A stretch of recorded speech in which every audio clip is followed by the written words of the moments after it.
सूरत roller LCB team के police sub inspector जे.एल. Patel ने police के साथ पार्किंग में छापा मारा और चलते हुए टैंकर से पेट्रोल और डीजल चोरी करने के आरोप में 3 आरोपियों को गिरफ्तार किया।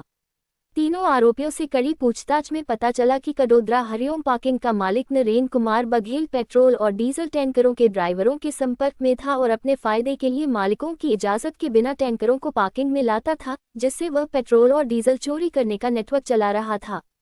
और पुलिस ने बताए गए टैंकरों पर छापा मारा और अलग अलग टैंकरों से चोरी किया हुआ पेट्रोल और डीजल बरामद किया। आप बने रहिए भारत 24 AXP न्यूज संपादक मनदीप भाई देसी पत्रकार की रिपोर्टिंग, जिससे तीनों आरोपियों को चोरी के सामान के साथ गिरफ्तार कर लिया गया और कानूनी कार्रवाई की गई।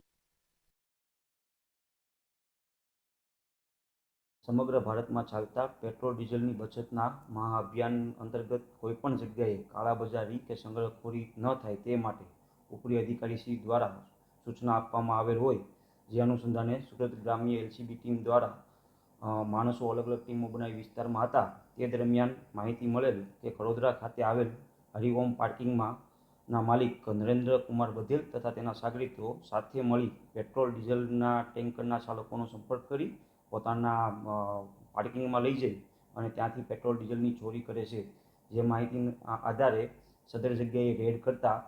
नरेंद्र बघेल, मुख्य सूत्रधार मनोज सेवक एमना सागरीत અને સુજીત કુમાર ટેન્કરના ચાલક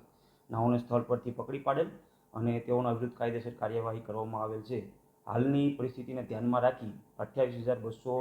લીટરનું પેટ્રોલ ભરેલું ટેન્કર ઇન્ડિયન ઓઇલ કોર્પોરેશને પરત સોંપવામાં આવેલ છે।